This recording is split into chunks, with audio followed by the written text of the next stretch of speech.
तो बच्चों, मैं दिनेश सर, आपका हिंदी अध्यापक। मैं आशा करता हूं बेटा आप सब घर पे स्वस्थ और खुश होंगे। आज मैं आपके सामने एक 10वीं क्लास का महत्वपूर्ण विषय वाच्य लेकर के आया हूं। मैं कोशिश करूंगा कि ये आपको अच्छे से समझ में आए। उसके लिए आप मेरे पेन के साथ चलें। तो पहले हम क्या करते हैं, एक बार वाच्य की परिभाषा जान लेते हैं कि वाच्य होता क्या है, जो मैंने यहाँ लिखी भी हुई है। देखिए, क्रिया के जिस प्रारूप से, मतलब इसके अंदर क्रिया का सबसे महत्वपूर्ण रोल होता है। तो हमें क्रिया का विशेष तौर पे ध्यान रखना पड़ेगा कि क्रिया के जिस प्रारूप या रूपांतर से, इन तीनों का मतलब एक ही है, यह पता चले कि क्रिया द्वारा किए गए विधान, कि क्रिया ने जो विधान किया, विधान का तात्पर्य कही गई बात का विषय, मतलब क्रिया ने जो बात कही सेंटेंस के अंदर। बच्चों, जब हम कोई बात बोलते हैं तो हम जो बात बोलते हैं उसके अंदर एक क्रिया जरूर होती है। अब वो क्रिया हमने किसके अकॉर्डिंग कही, कर्ता के अकॉर्डिंग, कर्म के अनुसार या भाव के अनुसार, ये चीज निर्धारित करना वाच्य का काम होता है और वही वाच्य कहलाता है। मतलब हमारी क्रिया का विषय कर्ता है, कर्म है या भाव है। इन तीनों चीजों को जानना आवश्यक है। जैसे कर्ता क्या होता है, कर्ता आप सभी जानते हैं कि जो सेंटेंस की क्रिया को करता है, करने वाला, काम करने वाला कर्ता कहलाता है। कर्म कौन होता है, जिस पर क्रिया का प्रभाव सबसे ज्यादा पड़ता है, वो अपने आप में कर्म कहलाता है। और भाव जब क्या हो कि जब क्रिया जो हो वो ही अपने आप को मुख्य रूप से प्रस्तुत करे, किसी कर्ता या कर्म के अनुसार नहीं, स्वयं को ही अपने तरीके से व्यक्त करे उस सेंटेंस के अंदर, मतलब वो अपने ही भाव को दर्शाए, तो वहां पर क्या होता है, वहां पर भाव वाच्य होता है। तो ये सब निर्धारित करना काम किसका है, वाच्य का है। वाच्य का मतलब ही यही होता है। वाच्य का मतलब होता है वाणी, बोलने का विषय, मतलब हमारी कही गई बात का विषय क्या है, वो चीज मैटर करती है। अब हम जब आगे पढ़ेंगे तो इन चीजों को और अच्छे से जान पाएंगे। देखिए आगे, मैं पहला सेंटेंस पढ़ता हूं। कमल पुस्तक पढ़ता है। इसमें हमारी क्रिया जो है वो नीले रंग से अंडरलाइन है, पढ़ता है।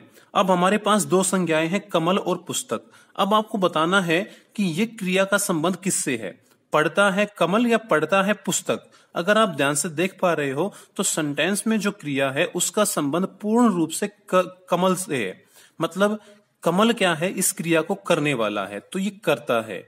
आई बात समझ में। मतलब इस सेंटेंस के अंदर, इस वाक्य के अंदर क्रिया जो है कर्ता के अनुसार है।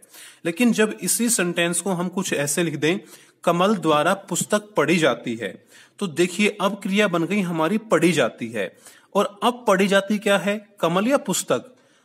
अब पुस्तक पढ़ी जा रही है, मतलब पुस्तक क्या थी, यहां पर कर्म थी, क्योंकि क्रिया का इफेक्ट सबसे ज्यादा इस पर ही पड़ रहा था। ध्यान दे बच्चों, पुस्तक यहां पर भी थी, लेकिन यहां पर वो प्रधानता नहीं थी, वो क्रिया का विषय नहीं थी। यहां पर पुस्तक क्रिया का विषय बन गई है। तो बच्चों यही अंतर होता है, यही वाच्य होता है। मतलब यहां पर तो इस सेंटेंस का मुख्य विषय पुस्तक है और यहां पर जो था क्रिया का विषय कमल था अपने आप में। देखो, कई बार हमने भी देखा होगा कि हम क्या कहते हैं कि सोहन रोटी खा रहा है, ठीक है, वहां पे हम सोहन के बारे में बताना चाह रहे हैं, लेकिन कई बार हम कहते हैं सोहन द्वारा रोटी खाई जा रही है, हमारा दबाव अब रोटी पर है, क्योंकि क्रिया का विधान रोटी है, मतलब कर्म है। तो ऐसी ही बात यहां पर है कि पुस्तक पढ़ी जाती है, तो अब पुस्तक पर हमारा दबाव है। तो बेटा ये जो चीजें हैं, अब ये क्रिया इसके अकॉर्डिंग है। क्या बात समझ में आई? यही काम होता है वाच्य का, यही निर्धारण करना कि कोई चीज कर्म के अनुसार है या कोई चीज कर्ता के अनुसार है या कोई चीज कर्म के अनुसार है।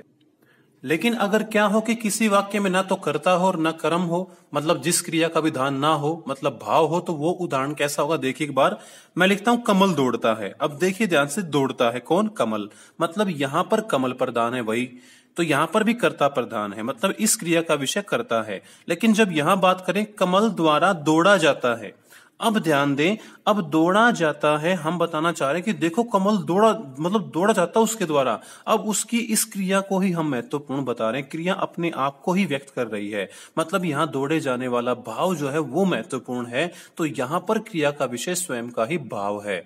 तो मतलब अब यहां पर ना तो कर्ता प्रधान कमल, कर्म तो इसके अंदर है ही नहीं, उस क्रिया ने स्वयं के भाव को ही सबसे प्रमुखता से दर्शाया। तो यहां पर कोई क्या चीज प्रधान है, क्रिया का विषय मुख्य रूप से भाव प्रधान है। तो इस तरह से किसी में कर्ता प्रधान होता है, इन दोनों में कर्ता प्रधान था, इसमें कर्म प्रधान हो गया था और यहाँ पर भाव प्रधान हो गया था। यही चीज वाक्य के निर्धारण करना किसका काम होता है, वाच्य काम होता है। अब हम इसको थोड़ा और आगे जानते हैं। अब इस वाक्य को हम ध्यान से देखते हैं। मोहन ने लकड़ी तोड़ी, इसकी क्रिया है तोड़ी। क्या तोड़ी? लकड़ी। लेकिन मोहन ने तोड़ी। अगर आप बता सकते हो इसमें कि मोहन प्रधान या लकड़ी प्रधान है, क्योंकि क्रिया तो लकड़ी के अनुसार है। क्योंकि तोड़ी, अगर मोहन होता तो तोड़ा होता, क्योंकि मोहन पुल्लिंग है तो क्रिया भी पुल्लिंग होती। लेकिन यहां पर लकड़ी जो है स्त्रीलिंग है, तो वो इसी के अनुसार है। और लकड़ी अपने आप में कर्म है यहां पर, तो क्या ये कर्मवाच्य है या कर्म के अनुसार इसकी क्रिया है? नहीं, ये कर्म के अनुसार नहीं है। बेशक क्रिया लकड़ी के अनुसार हो रही है, लेकिन यहां पर मोहन ही प्रधान है, क्योंकि इस क्रिया को करने वाला मुख्य रूप से मोहन ही है और मोहन की ही प्रधानता है। बेशक ही क्रिया इसके अकॉर्डिंग हो। वो कह भी रही है कि तोड़ी। देखो यहां पर भी था, कमल पुस्तक पढ़ता है। कमल पुल्लिंग था तो क्रिया भी पुल्लिंग थी। लेकिन जैसे ही हमने पुस्तक प्रदान की तो क्रिया भी अपने आप को बदल गई। मतलब अब पुल्लिंग क्रिया न रहकर जैसे यहां पर थी, अब वो भी स्त्रीलिंग हो गई। मतलब वो पुस्तक के अनुसार हो गई। तो बच्चों यहां पर चेंज हुआ, क्योंकि वो कर्म के अनुसार पुस्तक जो थी स्त्रीलिंग थी, तो क्रिया भी स्त्रीलिंग हो गई। तो लेकिन यहां पर ऐसा क्यों नहीं हो पाया? क्योंकि यहां पर मोहन जो है उसके साथ विभक्ति चिन्ह भी आ गया, ने, कर्ता ने। जब कभी विभक्ति चिन्ह आ जाए कर्ता के साथ, जैसे यहां पर नहीं आया था, तो फिर क्रिया जो है वो कर्म के अनुसार होती है, फिर कर्ता के अनुसार नहीं होती है। लेकिन वाक्य में तो कर्ता की ही प्रधानता है, मोहन की ही प्रधानता है। इसको हम चेंज करेंगे, मोहन द्वारा लकड़ी तोड़ी गई। अब देखो बिल्कुल साफ स्पष्ट दिखाई दे रहा होगा कि लकड़ी पर हमारा विशेष तौर पे दबाव है, तो मतलब यहां पर अब लकड़ी क्रिया के अनुसार है, तो क्रिया का विधान जो है यहां पर लकड़ी है। मतलब अब ये कर्म है, यहां पर कर्म नहीं था, यहां पर तो कर्ता ही प्रधान था। बेशक यहां पर स्त्रीलिंग अपने आप में क्रिया थी, बट मैंने बताया कि अगर अपने साथ क्या लिया है, वो विभक्ति चिन्ह लिया है साथ में, जैसे कर्ता ने, तो फिर क्रिया जो होती है वो कर्म के अनुसार ही होती है। ठीक है, अब थोड़ा और आगे चलते हैं। अब जो ये नीचे वाला सेंटेंस है, ये अपने आप में क्लियर करता है कि चाहे बेशक ही कर्ता प्रधान, मतलब कर्तृवाच्य में कर्ता बेशक ना हो, यहां पर कर्ता नहीं है। देखो पत्र भेजा, किसने भेजा यहां पर नहीं है वो चीज लिखी हुई। पत्र भेजा बस इतना भर शब्द है, लेकिन एक चीज, वही बात केवल क्रिया ही अपने आप से स्पष्ट कर देगी कि ये किसकी ओर इशारा कर रही है। देखो भेजा पत्र या भेजने वाला जो था उसका प्रभाव है। ये जो प्रभाव है भेजा जो है, ये क्रिया जो है, ये किसी कर्ता के अनुसार है जो यहाँ पर लुप्त है, छुपा हुआ है। हम कहें बच्चे ने पत्र भेजा, तो मतलब भेजा जो किसने भेजा? बच्चे ने। तो ये क्रिया किसके अकॉर्डिंग है? ये कर्ता के अनुसार है, न कि पत्र के अनुसार है। पत्र के अनुसार तो कब होगी? जब ऐसे लिखेंगे, पत्र भेजा गया, मतलब भेजा क्या गया। अब देखिए विशेष तौर पे किस पर बन रहा प्रभाव? पत्र पर। मतलब हमें पत्र की भी आवश्यकता नहीं, अगर हम इनको भी दबा दे। देखिए ध्यान से, अब भेजा मतलब ये कार्य तो कोई कर्ता ही करेगा, अगर आप ध्यान से देख पा रहे हो। और भेजा गया ये कर्ता से संबंधित नहीं है, ये तो कोई ना कोई सामान है, और सामान जो होता है वो इस पर, उस पर क्रिया का इफेक्ट पड़ रहा है, तो वो अपने आप में कर्म है। मतलब यहां पर क्रिया का विधान कर्म बनेगा और यहां पर क्रिया का विधान कर्ता बनेगा। तो इसलिए हमें पूरे सेंटेंस की तो बात छोड़िए, केवल हमें क्रिया मात्र से, जैसे काटा, देखिए अब सिंपल सी बात है, काटा जो है यहां पर कोई ना कोई क्या आएगा? कोई ना कोई कर्ता ही आएगा। जैसे राम ने काटा, मजदूरों ने काटा, मतलब यहां पर कर्ता ही काम करेगा। ठीक है ना? पेड़ काटा भी आ सकता है, लेकिन पेड़ भी किसी ने काटा होगा ना, वो भी अपने आप में कर्ता होगा।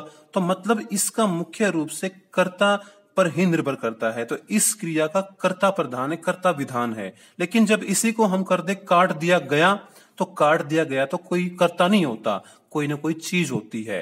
पेड़ काट दिया गया या कोई और चीज काट दी गई, जैसे कटा, कटा भी अपने आप में क्या होता है? कटा भी कोई ना कोई चीज होती है।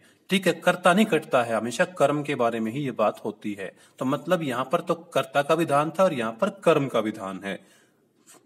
इस तरह से हम केवल एक ही, मैंने कहा बार बार, एक क्रिया से पता लगा सकते हैं। यहां पर तो कर्म था, क्योंकि कर्म काटा गया है, क्योंकि वो कर्म गायब है यहां पर, और यहां पर कर्ता है। लेकिन अगर घूमे, देखो हम सीधी सी बात है, घूमेगा कौन? कोई कर्ता ही घूमेगा ना, निर्जीव तो घूम नहीं सकता।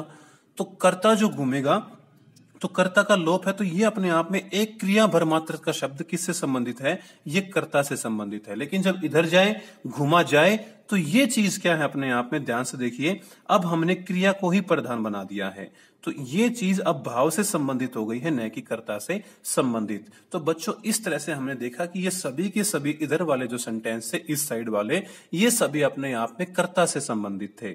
लेकिन इधर वाले जो थे, ये कुछ तो कर्म से संबंधित है, जैसे पुस्तक वाला, लकड़ी वाला, पत्र वाला और काटा वाला।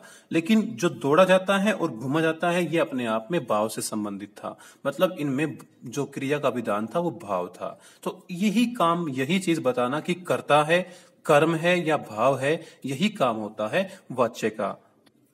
तो बच्चों अब हम आगे जानेंगे कि आखिर हम कैसे पहचान करें कि हमारा जो वाक्य है उसके कहे गए विधान जो है मतलब क्रिया का, वो कर्ता है, कर्म है या भाव है। तो वो चीज हम क्या करेंगे अगली वीडियो के अंदर जानेंगे। तो आप उसको देखिए ध्यान से, आपके सामने जो है उसके लिंक भी आ रहा होगा, आप उस पर क्लिक करके इस चीज को जान सकते हैं। तो देखिए एक बार इस चीज को आप।